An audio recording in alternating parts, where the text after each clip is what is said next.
जय हिंद साथियों। स्वागत है आपका आपके YouTube चैनल जीएस अड्डा पर। और कैसे हैं आप सभी लोग। तो आज हम सबसे पहले ये आज मेरा YouTube पर सबसे पहला लेक्चर है, लेक्चर फर्स्ट। तो हम लोग शुरुआत करेंगे इतिहास से कि इतिहास किसे कहते हैं, इतिहास को कितने भागों में तोड़ा गया, इतिहास को अध्ययन की दृष्टि में कितने भागों में बांटा गया, किस किस भाग में बांटा गया, इतिहास को पढ़ेंगे कैसे हम लोग, वो मैं आपको बताऊंगा। बस थोड़ा सा आप लोग पेशेंस रखिएगा, साथ दीजिएगा मेरा, और वीडियो को पूरा देखकर अंत तक देखिएगा और कमेंट बॉक्स में अपना कमेंट जरूर करिएगा कि आपको वीडियो कैसी लगी। चलिए बगैर देरी किए शुरू करते हैं आज का सेशन। तो सबसे पहला टॉपिक इतिहास का परिचय है, ठीक है। इतिहास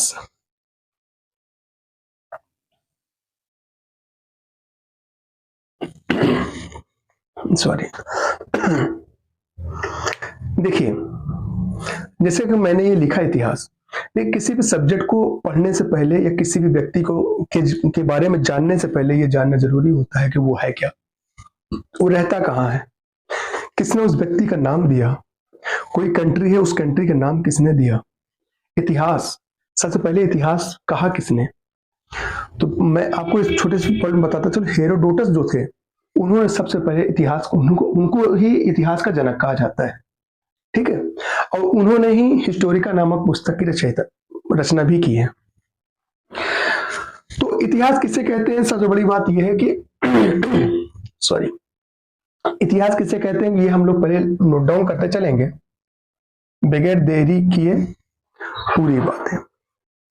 देखिए मैं आपको एक बात और बता दूं, घबराने की जरूरत नहीं है, परेशान होने की जरूरत नहीं है। आप लोग लेक्चर को पूरा देखिएगा, समझिएगा, और मैं ये वादा करता हूं कि आपको अब भटकने की कहीं जरूरत नहीं पड़ेगी।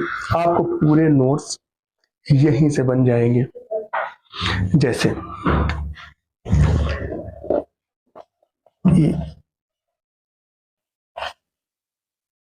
किसी व्यक्ति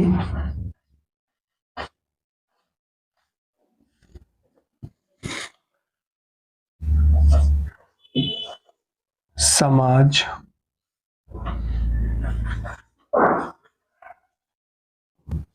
अथवा देश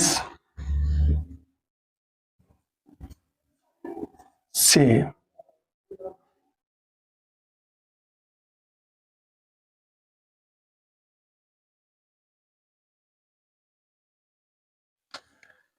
क्या लिखा मैंने, किसी व्यक्ति समाज अथवा देश से संबंधित, लिखा नहीं आपने, लिखिए किसी व्यक्ति समाज अथवा देश से संबंधित महत्वपूर्ण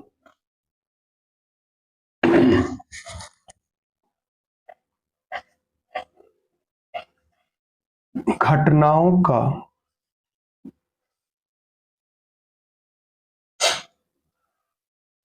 कालक्रमिक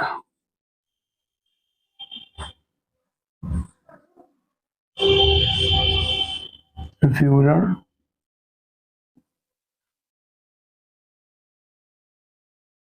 ही इतिहास कहलाता है। तो अब आपको समझ में आया होगा कि इतिहास किसे कहते हैं, विवरण ही इतिहास कहलाता है, कहलाता है। तो किसे कहते हैं इतिहास, तो आपने देखा किसी व्यक्ति के बारे में, समाज के बारे में, या देश के बारे में, या देश संबंधित महत्वपूर्ण सार्वजनिक, यहां लिख लीजिएगा सार्वजनिक घटनाओं का कालक्रमिक विवरण ही इतिहास कहलाता है। यह चीज मेरे ख्याल से आपको समझ में आ गई होगी। देखिए इतिहास को पहली बात तो आप लोग, मैं जो भी चीज पढ़ाऊंगा उसको आप रटने की कोशिश मत करिएगा, मेरी बातों को सुनिएगा और थोड़ा सा माइंड को बिल्कुल कंसंट्रेट करके बैठिएगा और इंटरटेनमेंट करते रहिएगा बीच बीच में। तो आपको सारी बातें मैं यही याद करवाऊंगा, जैसे ही टॉपिक खत्म होंगे वैसे ही मैं आपको नेक्स्ट वीडियो में मैं आपको एमसीक्यू लगवाऊंगा, कम से कम 50 क्वेश्चन के। तो इससे आपको पक्का हो जाएगा कि मैंने क्या पढ़ा था, अब क्वेश्चन कहाँ कहाँ से बन सकते हैं, कैसे बनते हैं, लास्ट ईयर में कौन से क्वेश्चन आए थे, सारी चीजें मैं आपको प्रोवाइड कर दूंगा। ठीक है, इसके लिए बिल्कुल परेशान मत होइएगा। तो मैंने देखा किसी व्यक्ति, समाज अथवा देश से संबंधित महत्वपूर्ण सार्वजनिक घटनाओं का कालक्रमिक विवरण ही इतिहास कहलाता है। अब देखिए, ये जो इतिहास है सॉरी इतिहास है, इतिहासकारों ने इतिहास को ना 3 भागों में बांट दिया था। ठीक है, सबसे पहली बात यह, एक नोट और करते चलिएगा कि इतिहास का नाम जो है, इतिहास के जनक जो है वो हेरोडोटस को, मैंने आपको पहले बताया हेरोडोटस को कहा जाता है। तो हम यहां लिखते चलेंगे ताकि वो, देखो ये क्वेश्चन आते हैं कि इतिहास का जनक किससे कहा जाता है, तो इतिहास का जनक हेरोडोटस को कहा जाता है। ठीक है, हिस्टोरिका नामक पुस्तक के रचयिता कौन है, वो हेरोडोटस ही है। ठीक है, या फिर क्वेश्चन ऐसे पूछेंगे हेरोडोटस ने किस पुस्तक की रचना की है, तो हिस्टोरिका पुस्तक है। तो हा से रिलेट करके Historia and Herodotus, Historica Herodotus, तो रिलेट कर लीजिएगा। ठीक है, तो लिखिए हेरोडोटस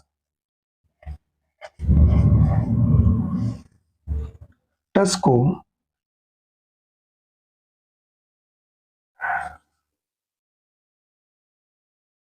इतिहास का जनक कहा जाता है।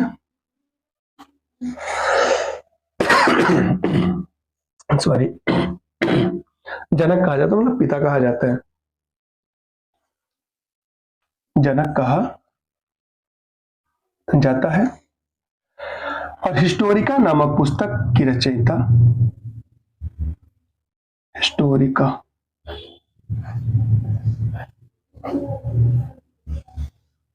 हिस्टोरिका नामक पुस्तक, हिस्टोरिका नामक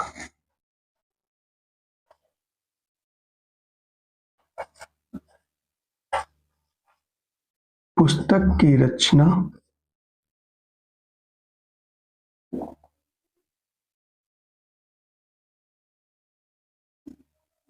हेरोडोटस ने की थी।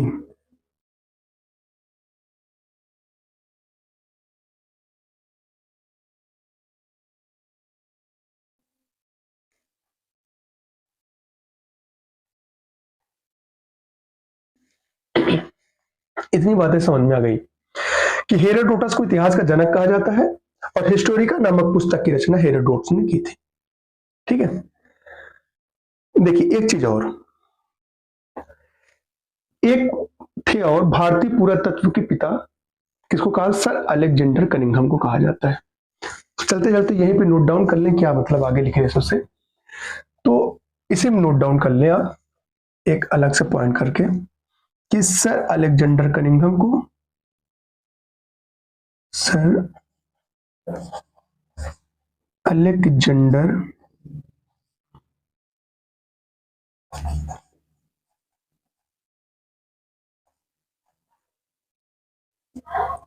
कनिंघम को भारतीय पुरातत्व का पिता, भारतीय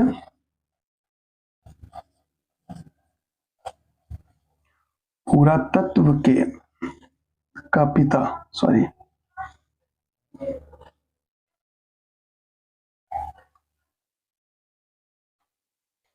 कहा जाता है।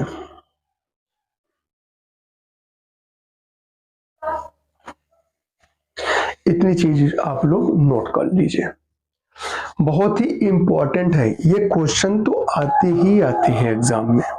ठीक है, बहुत सारे एग्जामों में क्वेश्चन पूछे भी जा चुके हैं। तो उम्मीद है कि आगे की एग्जामों में, जैसे SSCGD है, SSC MTS है, MTS हाई कोर्ट की वैकेंसी आती हैं, उसमें बहुत सारे एग्जाम में पूछे जाते हैं, मतलब ऑल इन वन समझ लीजिए। तो हिस्टोरिका नामक पुस्तक की रचना हेरोडोटस ने की थी और हेरोडोटस को ही इतिहास का जनक कहा जाता है। सर अलेक्जेंडर कनिंघम को भारतीय पुरातत्व का पिता भी कहा जाता है। ठीक है, अब देखिए, अब एक बात और, अब हम लोग आगे टॉपिक बढ़ाते हैं, इसको पहले हम लोग मिटा दें।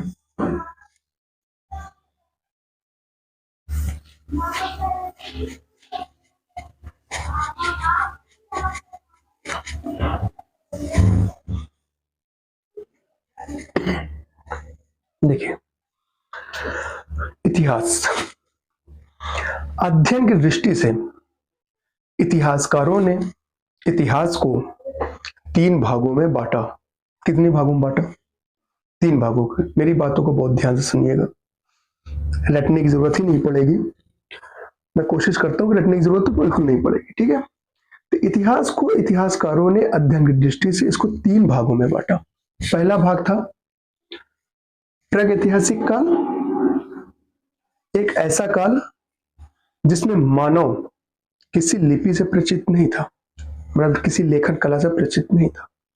दूसरा काल इतिहासकारों ने जो बांटा उसे कहा गया आद्य ऐतिहासिक काल।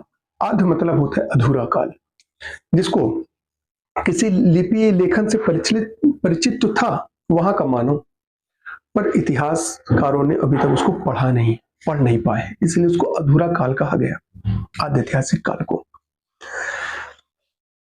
तीसरा काल जो इतिहासकारों ने बांटा उसे ऐतिहासिक काल कहा जाता है, जैसे वहां का मानव लेखन कला से भी प्रचलित था, लिपि से प्रचलित था और उसे पढ़ा भी जा सका है, ठीक है, उसे ऐतिहासिक काल कहते हैं।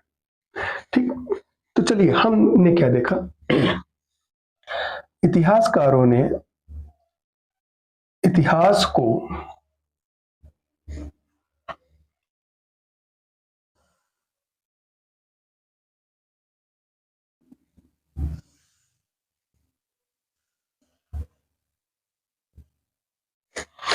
तीन भागों में बांटा। कितने भागों में बांटा? 3 भागों में। पहला भाग था प्रागैतिहासिक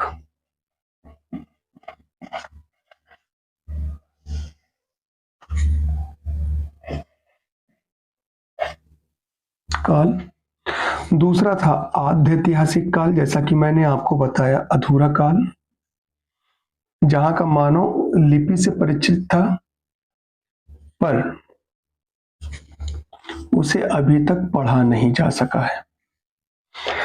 तीसरा काल था ऐतिहासिक काल, जहां का मानव लेखन कला के लिपि से भी प्रचलित था और उसे पूरी तरीके से पढ़ा भी जा सका है।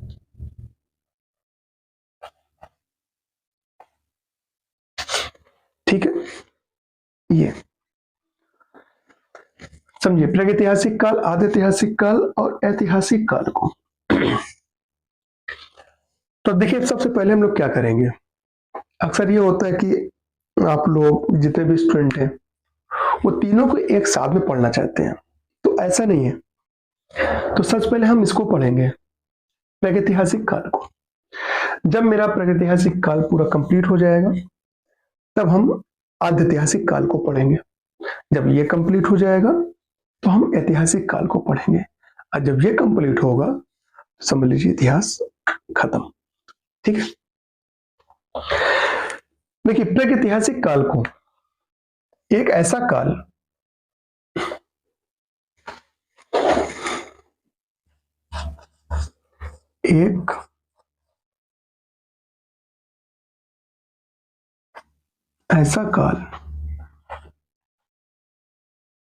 जहां का मानव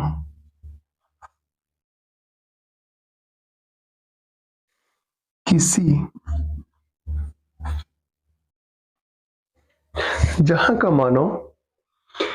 लिपि से परिचित नहीं था, किसी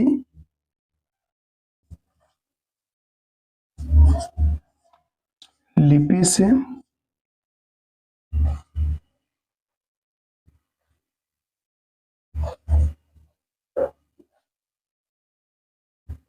नहीं था। प्रागैतिहासिक काल एक ऐसा काल जहां का मानव किसी लिपि से परिचित नहीं था। ठीक है, लेकिन इसको जाना कैसे, यहां पे देखिए जो अवशेष हमको मिले हैं इससे, जैसे कि बड़े औजारों, मतलब जो भी चीजें मिली हैं यहाँ से प्रागैतिहासिक काल से, इस कालखंडों से हमें इसके अवशेष जो मिले, इससे हमें पता चलता है कि यहाँ का मानव किसी लिपि से परिचित नहीं था। ठीक है, चलिए अब आगे क्या है,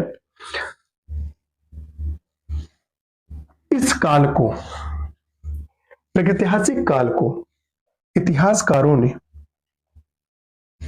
दो भागों में बांटा। ठीक है, कितने भागों में? दो भागों में। वो पहला भाग जो था वो है पाषाण काल,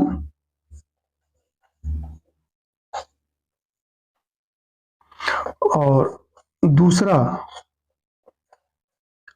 ताम्र काल में इतिहासकारों ने बांट दिया।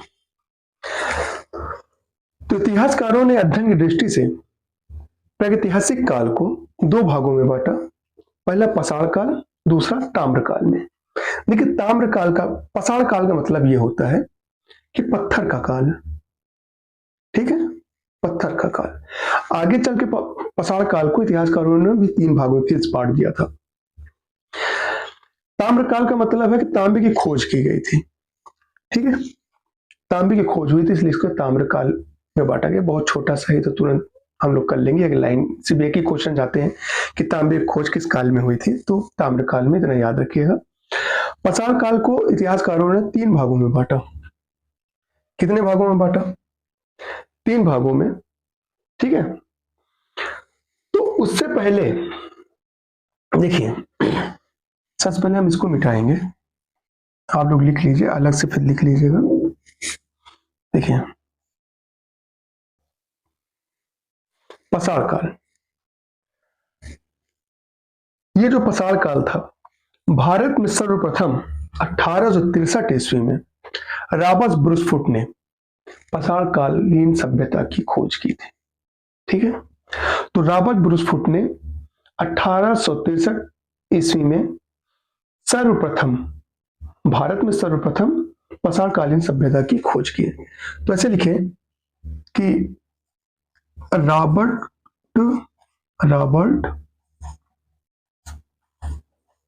ब्रूसफुट ने सन 1863 ईस्वी में भारत में सर्वप्रथम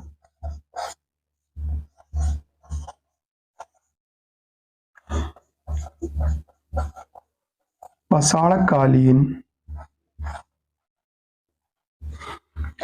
सभ्यता की खोज की।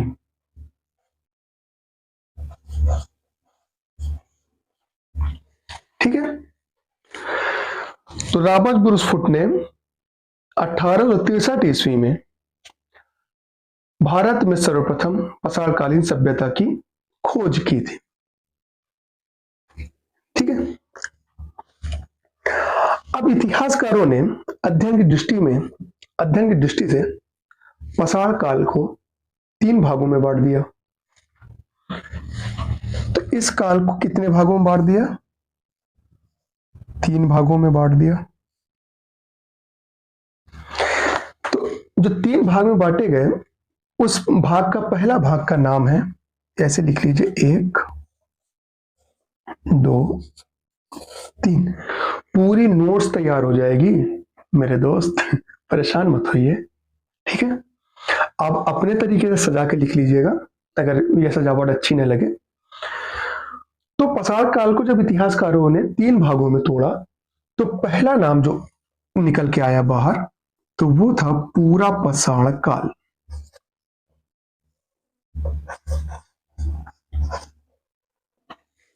ठीक है, पूरा पाषाण काल। तो दूसरा नाम जो निकल के आया इतिहासकारों ने जो दिया, तो वो था मध्य पाषाण काल, मतलब बीच वाला काल। मध्य मतलब बीच वाला काल, पूरा मतलब सर्वप्रथम, सबसे पहले। ठीक है, मध्य पाषाण काल। तीसरा नाम इतिहासकारों के द्वारा जो निकल के आया बाहर, वो था नव पाषाण काल। मतलब नया।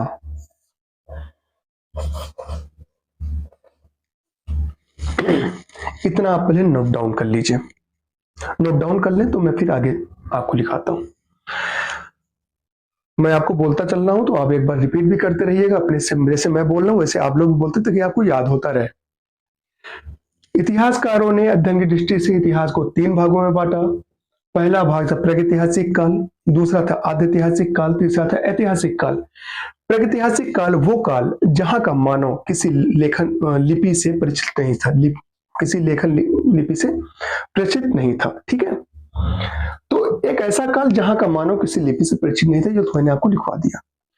आद्यैतिहासिक काल एक ऐसा काल जहां का मानव किसी लिपि से परिचित तो था पर उसको अभी तक पढ़ा नहीं जा सका, इसलिए उसको आद्य मतलब अधूरा कहा गया। मैं आपको रिविजन करा रहा हूं। फिर तीसरा काल जो बांटा इतिहासकारों ने, ऐतिहासिक काल, जिसे प्राचीन भारत का इतिहास, मध्य भारत का इतिहास और आधुनिक भारत का इतिहास।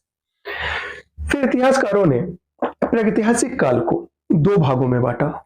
मैंने आपको पहले ही बताया, पाषाण काल और ताम्र काल। पाषाण काल का मतलब होता है पत्थर का काल और ताम्र काल का मतलब होता है तांबे का काल, जहां पे तांबे की खोज हुई। अब अध्ययन की दृष्टि से जैसे रॉबर्ट ब्रूसफोर्ड ने सन 1863 ईस्वी में भारत में सर्वप्रथम पाषाणकालीन सभ्यता की खोज की। मैंने आपको बता दिया, नोट भी करा दिया। अब अध्ययन की दृष्टि से पाषाण काल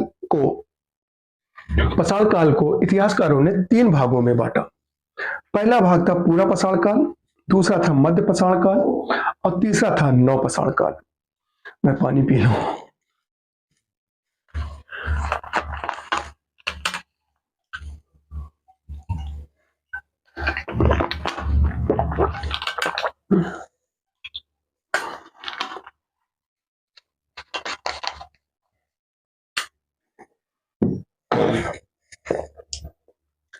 ठीक है, तो पाषाण काल को 3 भाग में बांटा गया, पूरा पाषाण काल, मध्य पाषाण काल और नव पाषाण काल। अब चलिए हम पढ़ते हैं।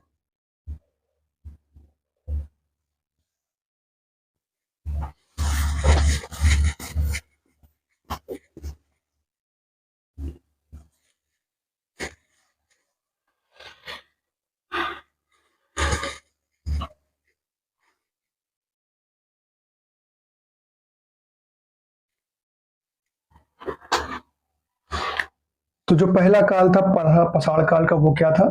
पूरा पाषाण काल।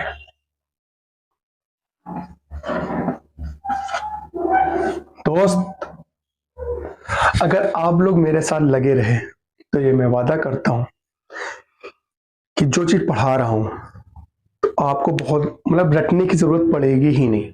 सिर्फ मेरे साथ लगे रहिए आप और सपोर्ट करते रहिए, मेरा हौसला बढ़ाते रहें आप।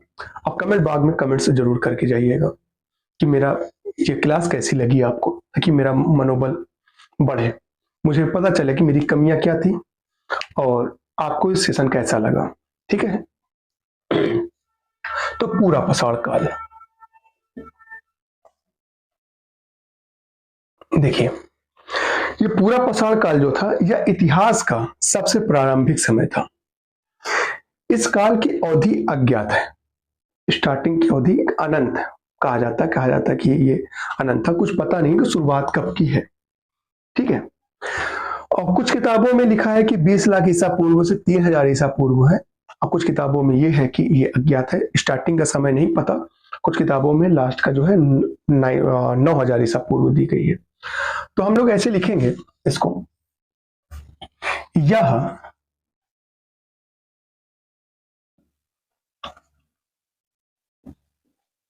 इतिहास का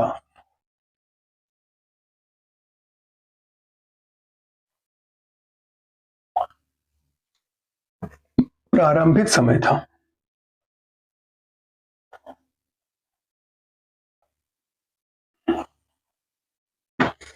इस काल की अवधि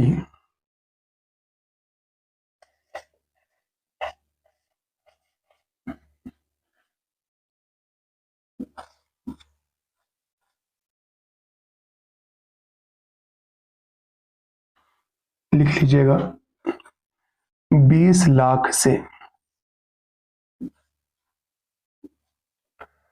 9000 ईसा पूर्व ईस्वी तक मानी जाती है, मानी जाती है।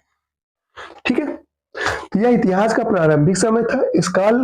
इस काल की अवधि 20 लाख ईसा पूर्व से लेकर 9000 ईसा पूर्व तक मानी जाती है। तो जब यह प्रारंभिक समय था, जैसा कि आपने देखा कि यह इतिहास का प्रारंभिक समय था, तो जब प्रारंभिक समय था तो पता है ना कि आदि मानव का काल था, तो इस काल के मानव को आदि मानव कहा जाता था। ठीक है, तो लिख लेते हैं इसको भी हम लोग। तो इस काल के मानव को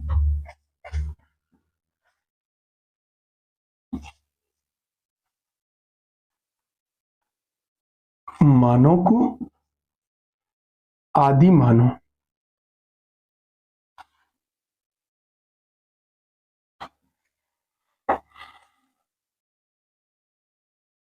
कहा जाता है।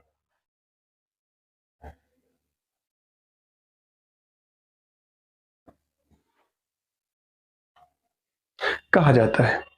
ठीक है, इतनी बातें समझ में आ गई। तो पूरा पाषाण काल यह इतिहास का प्रारंभिक समय था।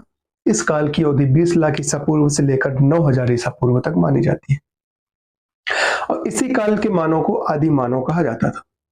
इतनी बातें आपको पता चल गई। ठीक है, अब आगे हम लोग लिखते हैं,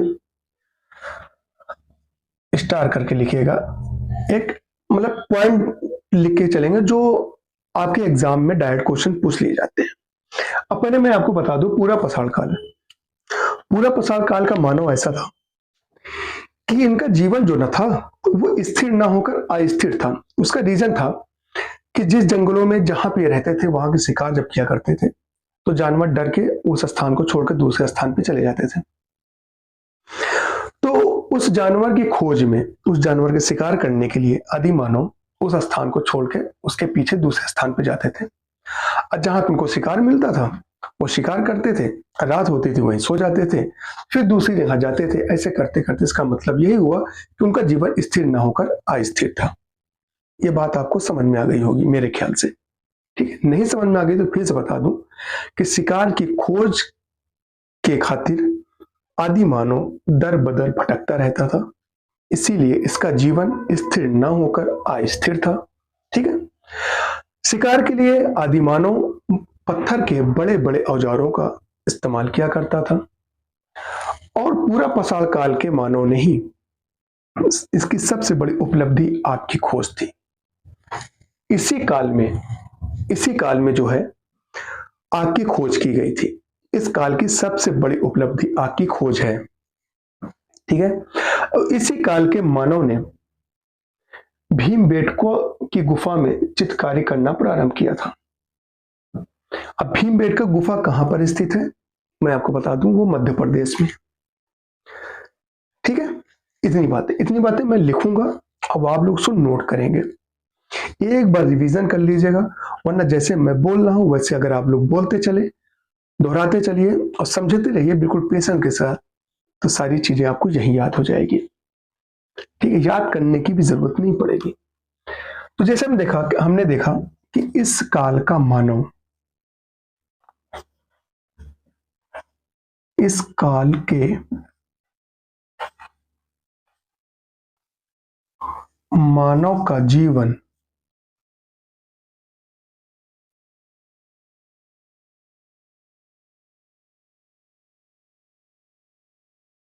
स्थिर न होकर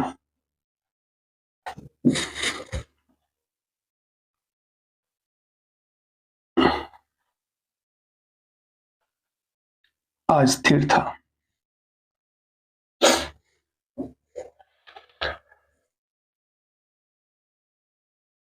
क्योंकि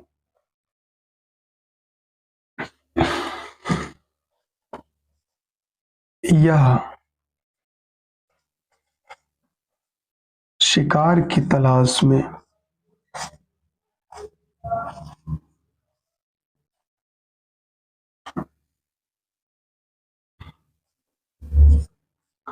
दर बदर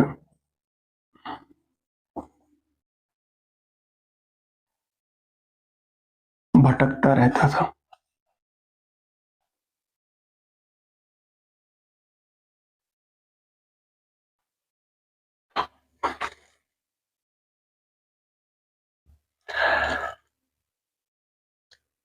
इसी काल के मानव ने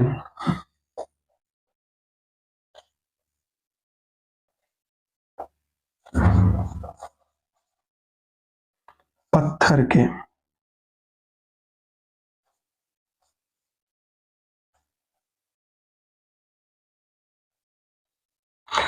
बड़े बड़े औजारों का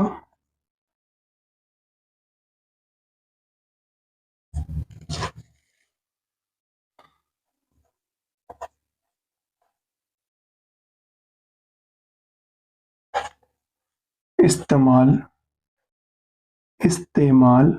की तलाश में दर बदर भटकता रहता था। तो इसी काल के मानव ने पत्थर के बड़े बड़े औजार का इस्तेमाल करना शुरू किया, या औजारों का इस्तेमाल करते थे, बड़े बड़े औजारों का इस्तेमाल करते थे। ठीक है, तो क्या देखा, शिकार की तलाश में दर बदर भटकते रहते थे और इसी काल के मानव ने पत्थर के बड़े बड़े औजारों का इस्तेमाल करते थे। अब सबसे बड़ी इंपॉर्टेंट चीज, इस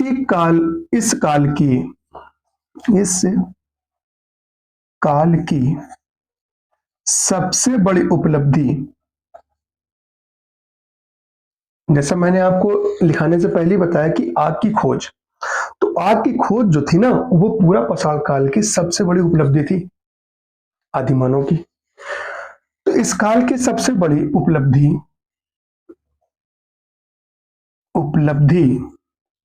आग की खोज थी। ये बहुत इंपॉर्टेंट है, आग की खोज।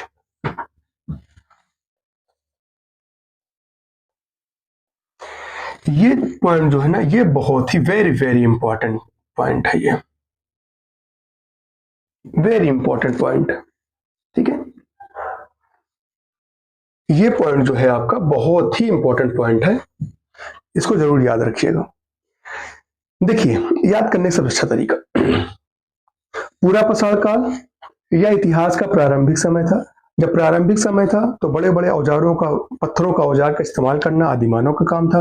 शिकार के लिए, वो अपनी भूख को मिटाने के लिए जानवर के तलाश में दर बदर भटकते रहते थे और बड़े बड़े पत्थरों का औजार जो बनाए थे उसका इस्तेमाल करते थे। और इस काल की सबसे बड़ी उपलब्धि क्या थी? आग की खोज।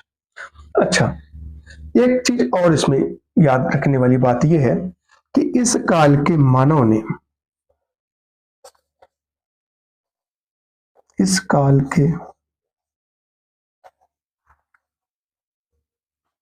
ने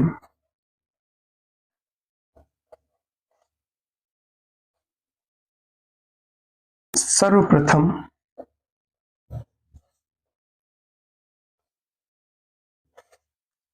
चित्रकारी करना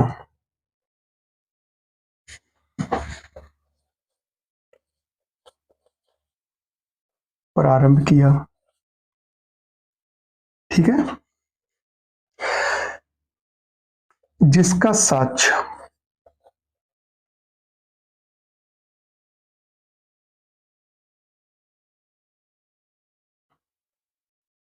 हमें मध्य प्रदेश के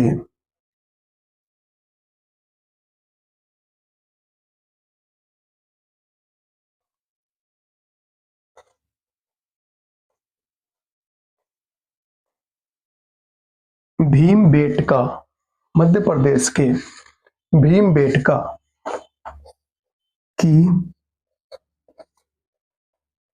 गुफाओं से मिलता है।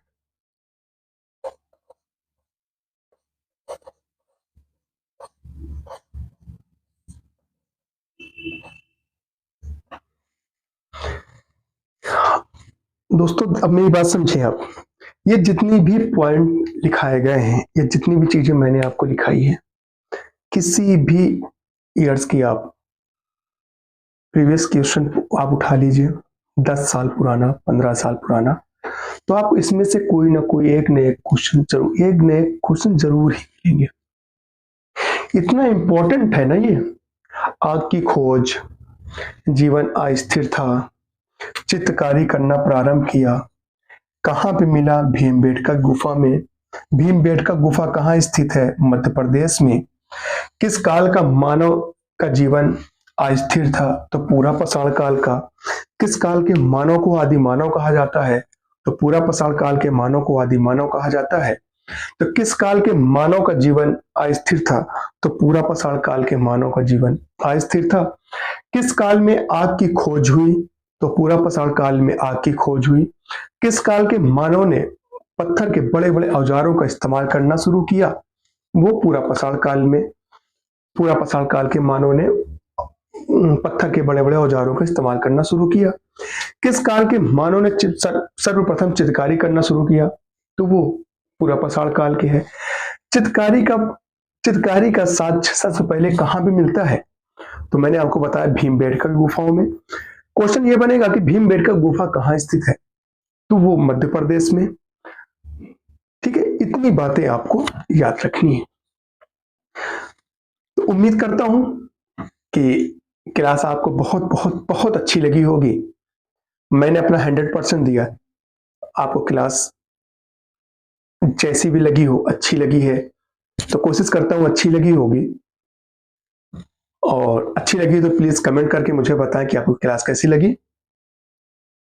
और आप मुझे मेरा सपोर्ट करें, मेरे चैनल को सब्सक्राइब करना ना भूलें प्लीज। धन्यवाद। जय हिंद।